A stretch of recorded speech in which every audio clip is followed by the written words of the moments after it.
Assalamu alaikum warahmatullahi wabarakatuh. Welcome to another episode of Aagahi, a show based on mental health and psychological well-being with your host Warisa Zainab. Today's episode is going to be a pretty interesting one because today we are going to talk about issues like jinn possession, evil eye, and black magic, and how people often confuse these things with mental health related disorders. To understand further what is the difference between mental health illnesses and things like jinn possession or evil eye and black magic, we have invited Dr. Rasjid Skinner, who is a clinical psychologist and a professor and has been doing a lot of work in this field for a very long time. Dr. Rasjid Skinner, welcome to Aagahi. Assalamu alaikum. Wa alaikum assalam. So happy to have you. We're delighted to be here. Yes, it should be an interesting discussion.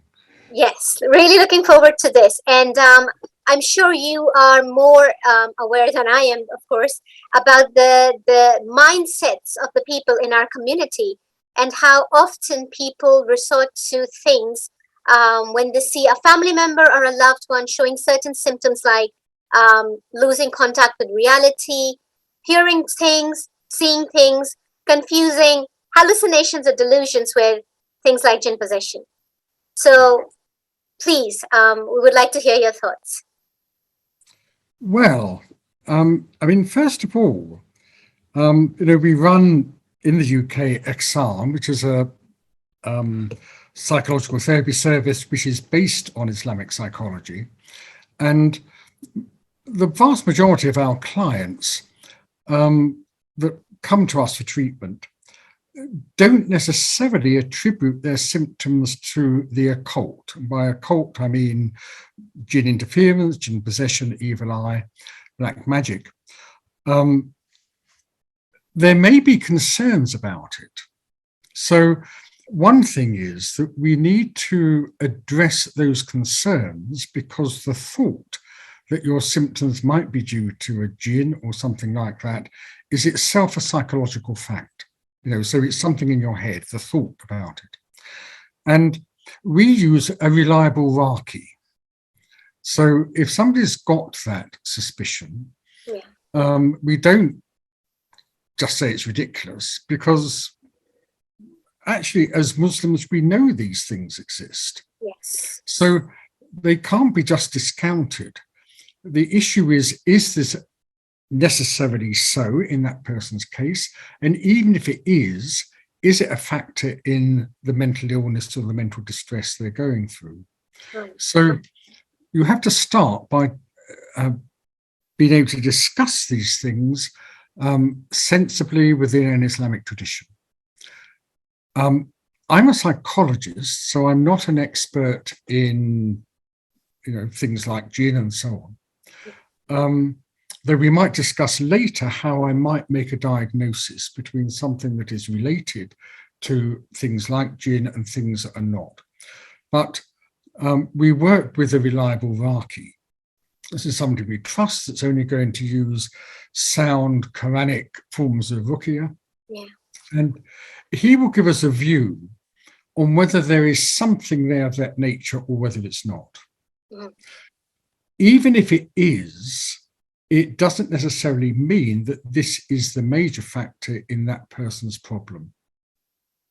So things are often mixed, and if there is a occult influence, then it may be relatively minor. Right. And if it's there at all, we let the Raki deal with it, and we deal with the psychological aspects of it. Even if the person thinks, this is, there's no doubt about it, I'm feeling like this because of black magic or something like that. If you had a car accident because of evil eye, let's say, you wouldn't be screaming on the ground with a broken hip calling for the Raki. Yeah. You'd want the ambulance, wouldn't you? And you want to get into hospital quickly and see a surgeon and get the hip dealt with. So even if you think that the cause of something is that, you still need to treat the symptoms. Yeah. And if that is the cause, then that's the job for the Raki. Does that make sense? If you may please explain to our viewers, because maybe there are some people watching right now who are not familiar with the term ruqya or raqi. So if you could please. You probably know more than I do, actually, but in effect, ruqya is normally understood to be treatment through verses in the Quran. And the Raqi is the person that does that, who specializes in it. Not by recitation of the Quran, maybe some prophetic dua, prayers. We know there are other practices that go on within different Muslim traditions, but some of these are, I think, rather unsafe.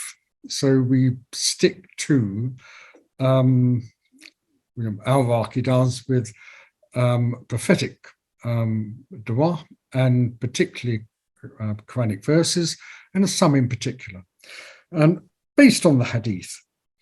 And we should remember that the Quran is shifa for all sorts of things. I mean, the hadith is that one of the reliable ones about ruqya is about a scorpion bite. You can use the Quran to get good sleep, so all sorts of things. There was a very interesting study done by the American psychologist Carrie York that showed Quranic ruqya working on non-Muslims with complicated psychosomatic problems. So there's a real objective healing power in the Quran, which you can use for all sorts of things. It's not just for dealing with issues around black magic or jinn or evil eye, but it can be used for that. So that's ruqya, and the Raqi is the person that does it. Thank you. Thank you for that explanation. So in your clinical practice, and mashallah, you've been practicing for a very long time, has there ever... Yes, too long, I think. Yes, carry on. Has there ever been a time when you came across a patient, a client, who showed symptoms of, say, for example, psychosis, but they were under the impression that it's something else? That's, I think, quite common. I have only once come across a case where I thought it actually was something jinny occurring. It might be worthwhile talking about these different things. There's no doubt from a Muslim point of view that jinn exists. That is, there is an invisible order of creation, and they sometimes interfere in the affairs of mankind, for good or bad. And I think every culture around the world has a belief and stories about this, including England. The stories about fairies and fairy godmothers and gnomes and imps and so on.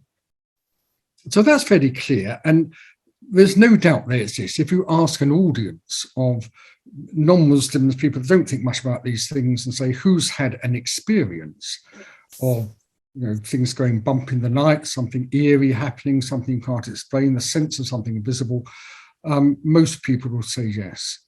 And I also am often in the English countryside, and I used to breed sheep, and I know there are certain trees where jinn live, and one actually stamped my toe the other week.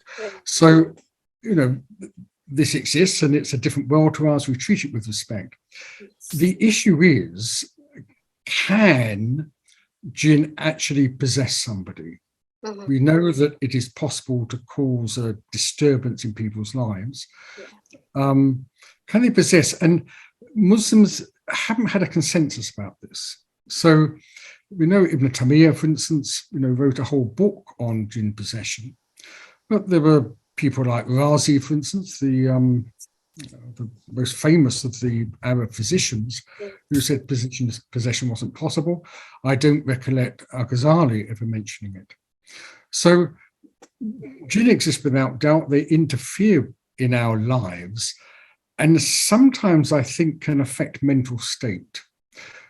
Whether they can actually possess somebody or not, I don't know, is my answer. I can say it is possible, But in clinical practice, I've only come across one example, and it wasn't actually a patient, where I thought there was definitely something around Jinn that was influencing mental state.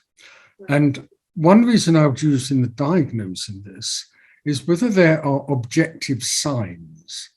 In this case, the temperature in the room got suddenly very cold to the point I was shivering. Wow. And the person's face changed and they became paranoid. And this might last for less than 5 minutes. Temperature would go up, person's perfectly normal. It went on for about an hour and a half.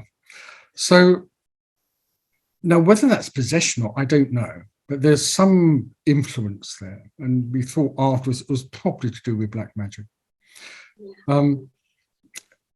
So it's possible, but in most cases, I can't see that influence. I can provide a psychological explanation for why people are having the symptoms they're doing. But as I said earlier, the person still needs to be assured of that, because it's natural as Muslims, we would say if something odd is happening to us, then it could be any of these other things. So thus we use the Raqi. Raqi can come back, say, no, there's nothing there, or there's something there, but it's not that important, and I've dealt with it. Right. But this is important. If you set up a service where you're going to give the impression you completely discount the possibility of anything of that nature, then people aren't going to come to you, or they're not going to be honest about what their thoughts are. And you do need to bear it in mind as a factor. In other things, marital disputes. I dealt with one couple that had clearly disturbed something in a house in India. Things were flying about the room, fires breaking out, and they had furious arguments. And they came back to England, and if it was, follow them. This is before Priti Patel had introduced more stringent visa restrictions, and I could hear it. I could hear the funny voices coming out of the wall and so on. We dealt with it. It wasn't possession. It was that there was something there. Something was affecting mental state, in the sense they were arguing and in ways they wouldn't have done before. So these things are factors. We also need to be remembered that worldwide, as far as serious psychosis go, the belief in Jinn possession normally gives a better prognosis. So even if something's wrong, it may still be beneficial in some cases. And this is because we don't know why, but it may be that the way society treats people that are hearing voices, that is different. I keep an open mind, so I don't discount these possibilities. I would take a view on whether I think there is an influence of that sort, and as part of a comprehensive treatment, just as I would get somebody to treat a physical disorder that I discovered in the examination, I would get somebody to deal with that side of things. So, the Muslim religious beliefs, they have an impact on mental health of individuals and families and communities, and especially when people are unable to understand and comprehend certain symptoms, whether it's hallucinations or delusions, or even things, disorders like schizophrenia, for example, and there are so many types of schizophrenia. Similarly with multiple personality disorder, where we've seen people speaking a foreign language, a language they have never learned before, a language they haven't actually taken classes for, and they're speaking fluently.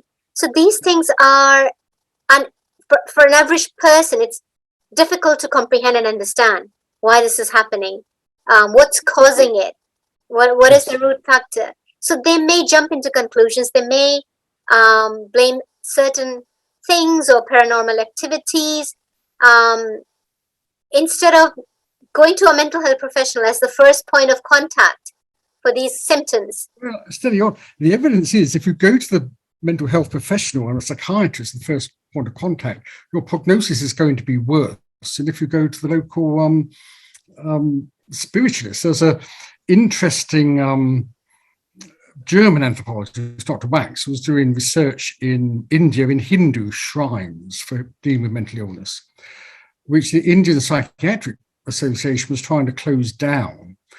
And he was an expert witness in court because he said the results obtained at these Hindu shrines were better than Indian psychiatrists. So psychiatrists, in a way, also don't understand these phenomena. Most psychiatry, as opposed to psychology, but psychiatry, medical psychiatry, is what's known as phenomenological. It deals with symptoms, by and large, not with causes. Now, that's important. I mean, if you've got two entirely different and not incompatible ways of dealing with the same phenomena. The psychiatrist is saying, you know, this is called schizophrenia because you're hearing voices and you've got these delusions. The presumption is it's something to do with the brain biochemistry. But you could equally say, yes, but it's the jinn that's caused the biochemistry to go out of sync, or it's black magic or something. Yeah. The point is getting people to accept what treatment is available that is like to be effective. So if there is psychiatric medication that is going to stop people having dangerous paranoid delusions, then you need to get people to take that without necessarily saying this is due to A or B or C. And we did have at the hospital I worked at something called the Jinn Project. At the time we had a lot of young men, probably cannabis psychoses, whose families weren't accepting that. You know, saying, oh no, it's due to jinn or black magic or something. So for a year, we had a research grant. We used an imam that dealt with that, and the psychiatrist dealt with the symptoms. Right. So just as I said, if you had a road traffic accident, and even if you thought that was due to black magic, what you'd want is somebody to deal with the symptoms of that. You'd want the ambulance to come, take you to hospital and have the hip repaired. You wouldn't, as your first thought, be screaming out for the Raki. Of course. So we can sort of split these things. Say, well, maybe it is, I don't know, go and see the Raki, but you've got these symptoms. This is the medicine that's going to work. With psychological matters, which is mostly what I deal with, normally you can see the cause for something. And here you get, I think, more obvious dysfunctionality if you're believing everything is due to these occult influences. Because instead of facing up to the problem, you know, there's a family problem, there's real bad things going on in the family, or, you know, there are tensions and conflicts that need sorting out, or there's been child abuse in the background, whatever it is, people avoid it by spending, well, often large sums of money, going to see Rakas that will take the money, or whoever it is. That's more obviously dysfunctional. So this is an issue that we need to perhaps be able to educate people to understand that there is an Islamic psychology. You know, there's always has been. You know, we go back to Balti and Aagahi and Ghazali, Ibn Sina, an understanding of mental conditions, what causes them and how we treat them. And we've been developing that in recent years. So there are effective Islamically sound treatments and diagnoses for these conditions, without rubbishing the fact that you would also, as part of the diagnosis, consider those things. And if they're not there, people know, or should have at least the confidence of knowing, no, it's something psychological, and that's the route I've got to explore. That makes sense. Yes, I was just wondering, like you gave an example, if God forbid someone had an accident and they broke a limb or fractured a bone, they wouldn't be calling out for a Rafi, right?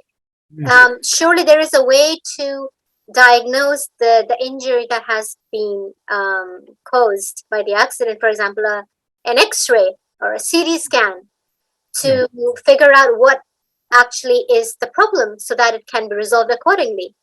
So when it comes to mental health illnesses, when it comes to psychological disorders, are there any tests available, or do psychologists or therapists carry out some kind of psychometric testing to find the right, intervention, and also what the actual diagnosis is? The simple answer is no, but a good psychologist wouldn't. I mean, there was some playing about the psychometric test in the 50s and 60s, but I think nobody in the UK would do that now. You would make the diagnosis from understanding, and particularly working from an Islamic model. So your understanding of the aql, the understanding of the qalb, the understanding of the different forces in often called the hawa, the appetites, the nafs in common parlance. And you're working out how these things are functioning in relation to each other, and whether they're in balance, whether they're not in balance. And if they're not in balance, you can work through the history as to what's causing that to happen. So you'd make the diagnosis that way. And I say, not excluding the possibility there might be some occult influence in all of that. Just our experience is it is seldom a major factor if it's there at all, but you don't exclude it. It's part of all the things that you're looking at. And so you begin to understand what it is that has pushed the person out of balance, if they are out of balance, because we have a situation now where society itself, particularly in the West, is itself out of balance. Is no longer operating in accord with fitra, in what is natural.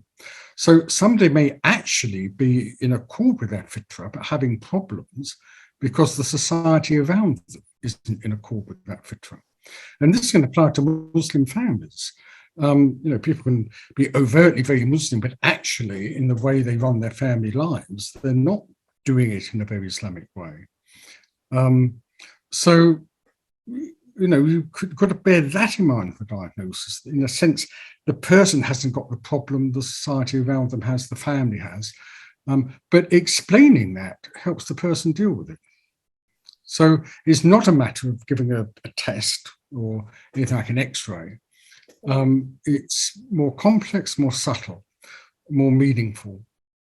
With psychiatry, dealing with serious mental illnesses, we know some, like bipolar disorder, are almost certainly largely biochemical. And so the principal treatment would be biochemical. We've still got to deal with psychological aspects of that, what might trigger it and how the person copes with it. With what's lumped to schizophrenia, this is very messy. I mean, there are certainly biochemical correlates of that. In other words, there are things going on in the brain that relate to hearing voices and things like that. But it's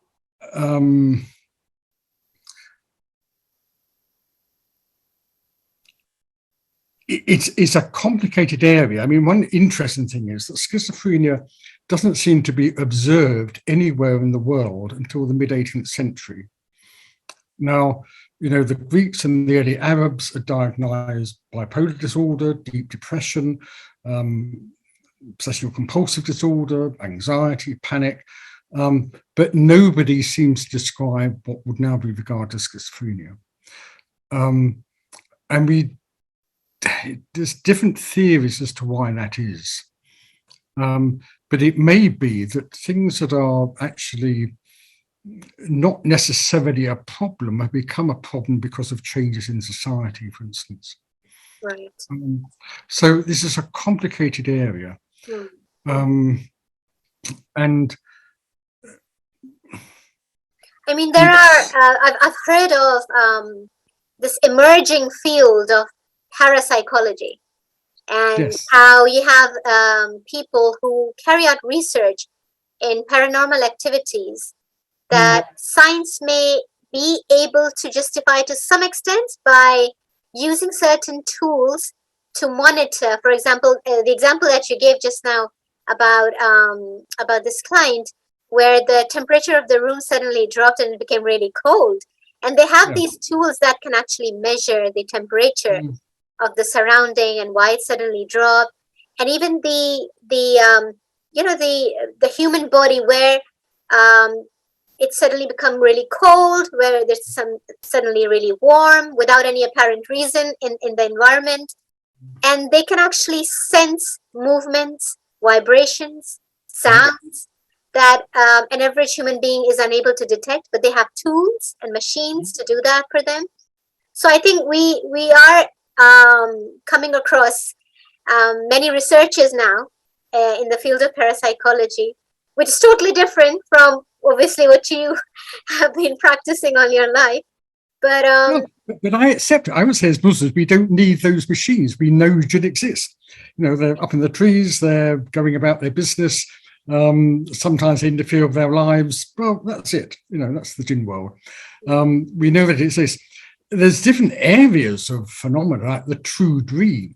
I mean, genuine spiritual experiences, which are a completely different level, but which again, you need to include in understanding, the condition of the person. Some people can have what might be a very deep spiritual experience and find it frightening, for instance. So there are different levels of the unseen going on, I suppose. Yes, I mean, like you give an example of this couple who were seeing flying objects in the house or things moving around. We get to hear these stories all the time from people, but so they do exist. The issue is not whether the things are true, they are, and they do have an influence on mental health. You can almost talk about a sort of post-possession trauma, or at least if you've been disturbed by these things, then this has a psychological effect on you. So it's just that I've never actually come across a case where, and these things may be disturbing to people, it causes rows in families, it may affect people's functioning in daily life to some degree, but I've never come across a case which of psychological disturbance that I could entirely explain by reference to those sort of occult forces. But they may be there. We can all pick up evil eye, for instance.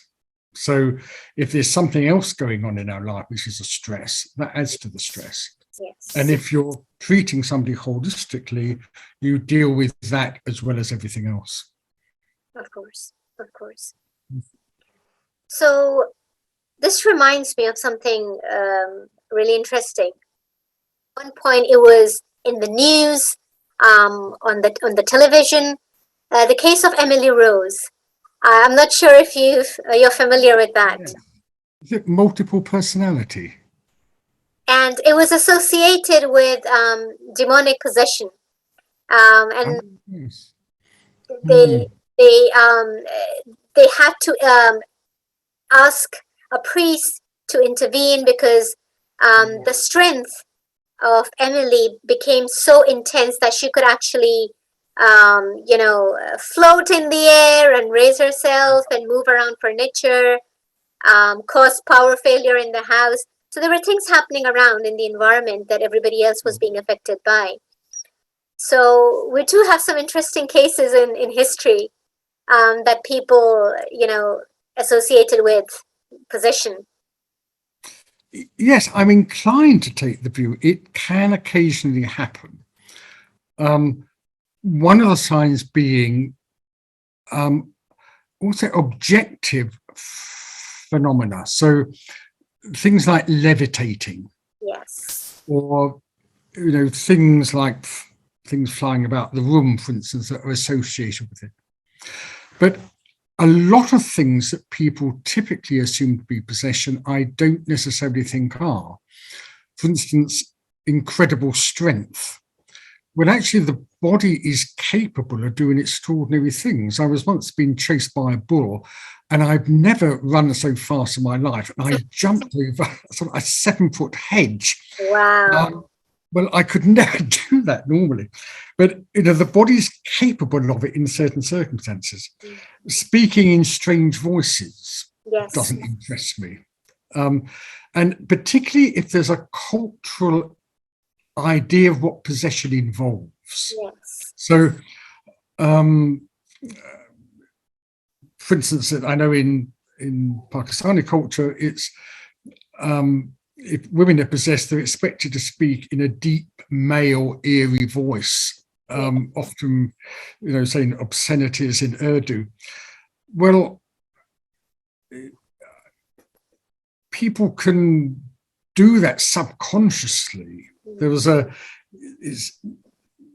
modern terms, a dissociationist disorder. In old money, it was called conversion hysteria, where people, not consciously but unconsciously, could produce all manner of symptoms. An example being shell shock in the First World War, where people would have epileptic fits, would go blind, would go paralyzed because it pins in them and they wouldn't feel it. All this is produced psychologically. So these things don't convince me. And I would always look, has somebody got a gain for having those symptoms? And one gain is you get a lot of attention. So I'd be looking at, without totally dismissing it, would be saying, but however odd and however weird it is, even however scary it is, unless there are those very clear objective things, including the temperature clearly rising and falling, for instance, I would say it could all be psychological, but I've got to find the reasons for it. Is somebody in that family so deprived of attention that this is unconsciously being created? Or they're so angry at something but can't express the anger in any other way. I mean, I had a case a long time ago where a woman had a mother-in-law staying with her and became possessed and swore at her mother-in-law in obscene language and started throwing things at her. The mother-in-law ran out of the house. Well, it worked.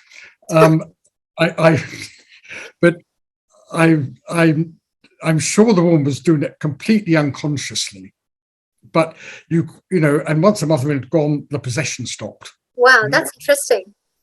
Interesting. Though interestingly, they did go to Iraqi, and the Iraqis said, it was a long time ago, but the Iraqis said, yes, the mother-in-law had a jinn with her. The jinn had always liked the mother. The jinn was in love with the mother-in-law. And he followed her across from India or somewhere, and he didn't like the mother-in-law, so he'd caused the possession. So the best thing was that the mother-in-law didn't come to that daughter-in-law's house any longer. So perfect family therapy, everything sorted.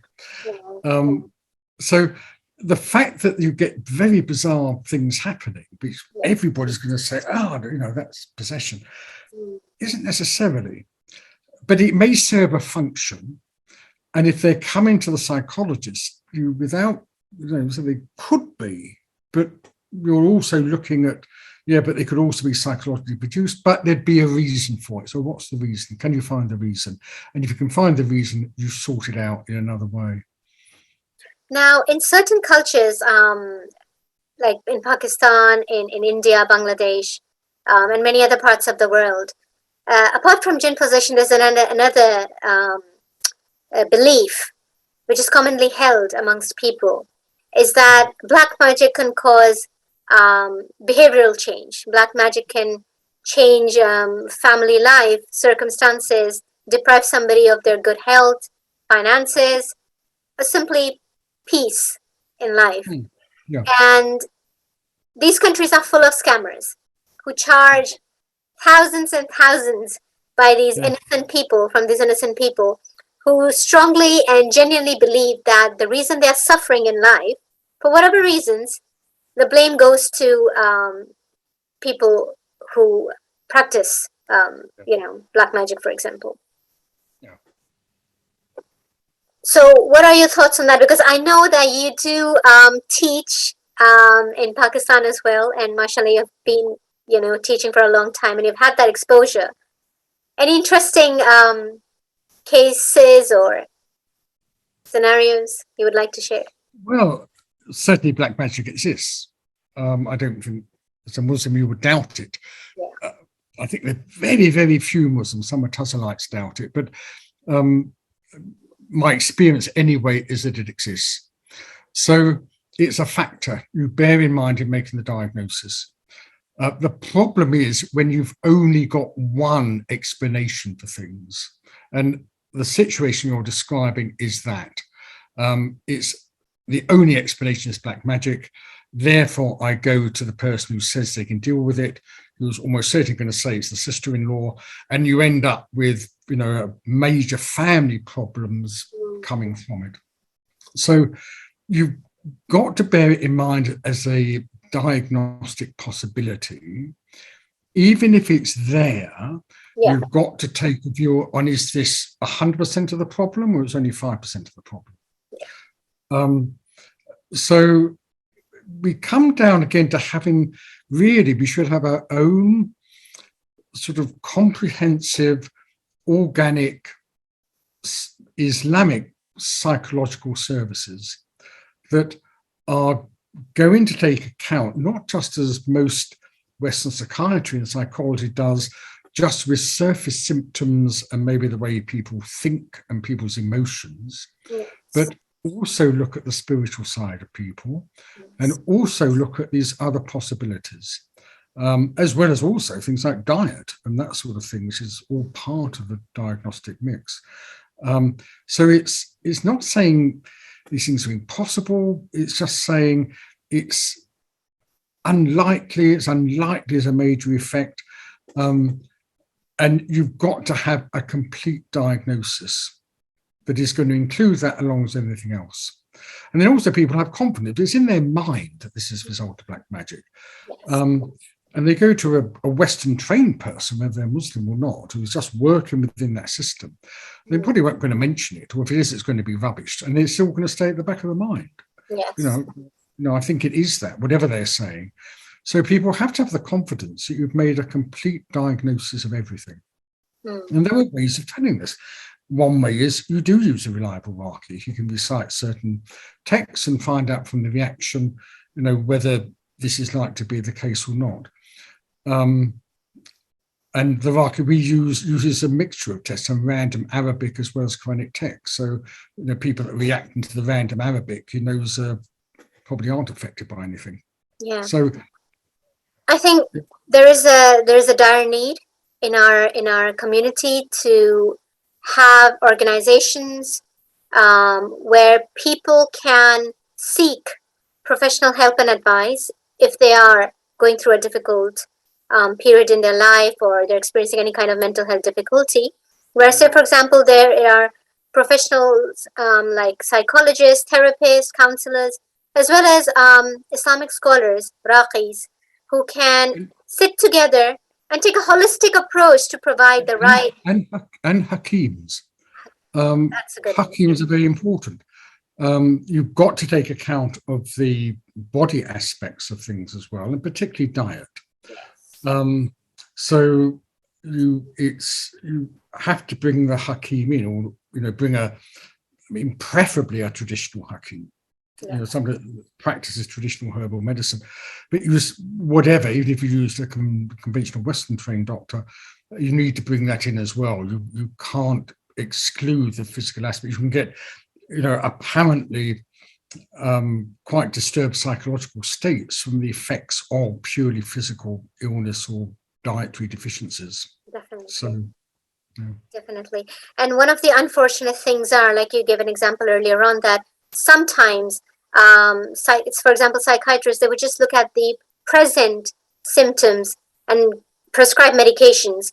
But Yeah. there is a very common trend in the UK, and I've heard this from a lot of young people, that they have approached their GP, their local GP, when they were experiencing anxiety or even mild depression, and straight away the GP has prescribed an antidepressant or anxiolytic, or going to a psychiatrist, for example, and they're straight away given antipsychotics Yeah. without spending enough time to find out the root cause, Yeah. taking proper detailed history of the client, of the patient, finding out what's going on in this person's life or what they have been through in their past. And like you mentioned, diet, what they're eating, what they're consuming. So instead of having a holistic approach and providing the best treatment intervention, straight away, they'll just prescribe medications. And people often get addicted. They get dependent on drugs, Yeah. which is not a solution, Yeah. but it can lead to multiple problems. Yes. Well, absolutely right. I mean, certainly people that have been taking antipsychotic medication regularly, I mean, we're dealing with people maybe put on it 20 odd years ago, would expect to have a life expectancy 17 years shorter than other people. So you'd hope with modern prescribing and modern drugs, this would not be the case. We're dealing with something historical, but we don't know. I mean, and this is always a consideration, that a simplistic view of saying if you've got psychotic symptoms and you're best seeing a Western psychiatrist is not always the case, and research shows this. I mentioned Dr. Wax, but there's much earlier studies done by Dr. Waxler, an American anthropologist, that show very clearly that prognosis for so-called schizophrenia was much better in societies that didn't use psychiatrists so much. But this is on average. There are some people that are so disturbed that probably is going to be the best or the only way of treating. Yeah. But you're right, you need something much more sophisticated. And I think affordability and accessibility is another factor. Lots of people don't have the time to commit to therapeutic sessions or counseling. Lots of people don't have access to, say, for example, the right person to treat their symptoms. So for them, it's a quick fix. Just pop a couple of pills and they think they're sorted. Sometimes, yes, we need a more sophisticated approach. One is that we run a course on this, the importance of the Khalil or the Rafiq. You know, something like Ghazali emphasizes in particular, we should all have the good friend. Yes. And the good friend is like the counselor. Or the good Rafiq, the traveling companion, somebody who's confidential, that's going to be a mirror to us, and not counseling, but often just holding up the mirror to people. So we've seen a sort of social breakdown, certainly in the West, but it's creeping in everywhere, where people don't have these friendships. But this is really important in maintaining spiritual as well as psychological health. And, you know, the traditional rules and diet and things of that nature, of, you know, keeping the spiritual aspect of the self alive. But with all those things, there are still going to be times when a lot of us are going to be overwhelmed with, you know, psychological problems and getting to a state it's difficult to get out of. And I think more so now than in the past. I think if you were to say, well, you know, the Darul Islam has managed without counsellors for the best part of 1400 years. Why now? It's because society is less and less fitri. And not that it was ever perfect, I think, in Islamic countries, but broadly speaking, families stay together and people, you know, had support. They, you know, knew who was a man, who was a woman, you know, things that would have been taken for granted, which are now changing, causing confusion, causing isolation. When you say less in fitra, Yes. What do you mean by that? Oh gosh, we're going to have a whole You've book got now. 3 minutes. You've got 3 minutes to answer that. No pressure. Okay, no pressure. Well, you was best asked an Islamic scholar on this, but I mean, fitra refers to what is natural. It has one sense of being what we are born with. So we are, and in particular, born with an awareness or a memory of, an awareness of the memory of the oneness of Almighty God. But so it's like also an instinct that draws us back to that. But at its outer level, we can interpret it as an instinct that draws us to what is good for us, and good for us as an individual.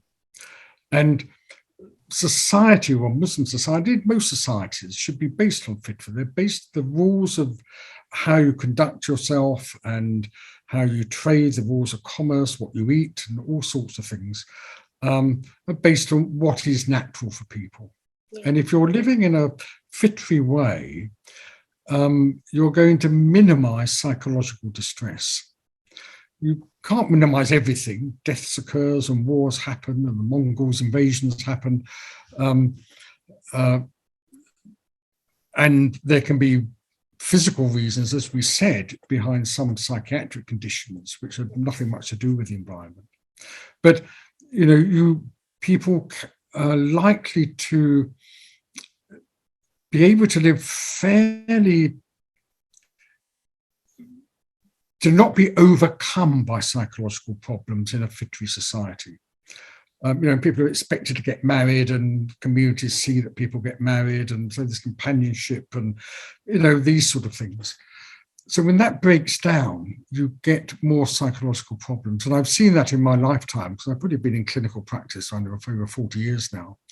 So I've seen those changes happening. There's always serious mental conditions, but you could see the cause pretty easily in that particular person's life experiences, or in their biochemistry maybe. Now things are much more complicated and layered. Even diagnosis itself has become so complicated. I mean, they have made almost everything pathological. You're talking about 30, 40 years. I mean, if I talk about myself, just 15 years ago, there were certain things that were classified as completely normal. For example, the bereavement process. But now suddenly 2 weeks of grief or sadness is now classified as depression. So things have really changed, perspectives have changed, and the outlook itself. But like you said, that we need to have a holistic approach. And we need partly that increase in diagnosis has to do with pressure from the pharmaceutical industry, which was a big factor in the environment. It's why the American DSM-5, is it 5 now, is so heavily criticized, because so many people defining new illnesses were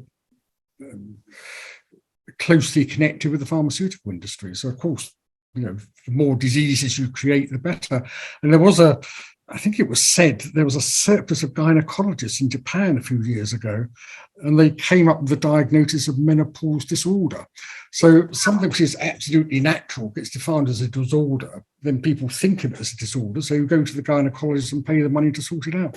So, we're not saying all doctors are like that, but I mean, you do have to be aware that to some degree, medicine, particularly pharmaceuticals, but also even to some degree, psychologists can create their own trade by creating more disorders.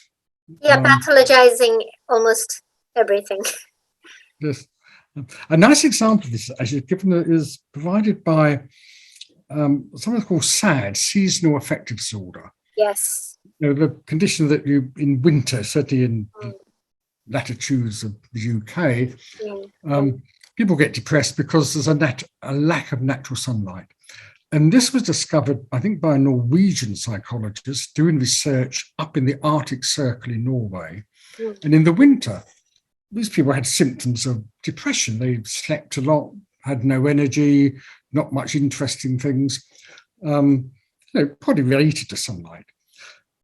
It took that group up in the Arctic of Norway about 10 years to discover they'd been pathologized because they were aware in the winter months they slept a lot and ate a lot, and going on a depression symptom list, all these things you tick as a sign of depression, but they liked it. Yeah. They didn't regard it as an illness at all. They could have just increased their intake of vitamin D, or had more lights in the house. They didn't. They liked the way they were. It was a natural response to an Arctic winter, is to sort of go to sleep and eat a lot, keep warm. What's wrong with it? They like it. So it's a very clear somehow you can pathologize something. Then people think of themselves as being ill rather than being normal, and then rush to the GP or the doctor that gives them an antidepressant. But you're quite right to touch on all these things, and we've got to watch this thing spreading throughout the world, this creation of new disorders, particularly when there's no concept of what is natural anyway. There's no real concept of what is mental health in Western psychology. Yes. Only what is mental illness, and that's a bit dangerous. Islamically, we do have an idea of what is a wholesome person. Yes. So, you're quite right to sort of point out the dangers of this. But I think we need to focus more on the prevention side of things rather than putting all our efforts in just treatment, coming up with new therapies and new medications. Maybe focus more on the preventative side, like use of healthy food items, herbs, meditation, like you suggested, having a friend or a companion, looking at the guidelines that have been provided 1400 years ago in Islam, the therapeutic interventions that were used in the prophetic traditions, for example. Yes. Yeah. Leading a balanced life, keeping family relationships unless they're particularly toxic, but also recognizing some family relations are toxic, you're better off out of it. Just getting married, which again is not obligatory. It's a choice. Not obligatory, but you've got to say by and large, people should marry pretty early. That's the natural thing. Yeah. And maybe divorce. But it's having good exercise and some division of the sexes, that men need sometimes other men and women with other women, I think. Not sending children to nurseries when they're too young. There's a whole range of things that have crept in, certainly into the West, which are never been heard of in previous times, that are, certainly have an impact on mental health. Though, of course, since all mental health is sort of defined by what is normal, you can end up, as I said earlier, people actually can be seen as mentally ill when they're not, is that they're actually quite in their fitra, being natural, but the society around them isn't. Or conversely, people who are regarded as perfectly healthy, that perhaps from an Islamic point of view, we wouldn't consider to be in balance. And like you said, the term normal itself is quite complex, because things that are statistically significant are now considered as normal. So if you're somebody who's true to their faith, somebody who's a practicing believer, it's a challenge in itself, because you tend to kind of stand out in a Western society. Yes. Well, and as you know, even believing in Jinn can be regarded as mentally ill. I mean, I know some people, it shouldn't happen. I think Western psychiatrists, certainly in the UK, should all be taught about what is culturally normal in a belief system and not to pathologize it. But I have come across cases of people that have spoken about either spiritual experiences or things they'd attribute to things like Jinn, where they have been put down as being deluded. So, this is sort of another issue that we, and it comes down to the fact we should be producing our own homegrown services. I think we need that now, desperately. Dr. Rasjid Skinner, thank you so much. Jazakumullah khairan. I'm so humbled and honored to have you today, and we've run out of time. But inshallah, we can always continue that discussion in future. Thank you. You've asked some very good questions. I hope, yes, we has been too much. It's been quite complicated questions that you've been dealing with. Well, there is so much more left to be discussed, to be talked about, but inshallah, in future, we can cover those things. To all our viewers who are watching this program, if you have any feedback to give, if you have any questions to ask Dr. Rasjid Skinner, you can call in our studio, or you can leave your feedback and comments on our Hidayat TV's Facebook and YouTube page. We'll join you next Saturday again with another topic related to your psychological well-being and mental health. Till then, look after yourselves. Assalamu alaikum rahmatullahi wa barakatuh. Assalamu alaikum.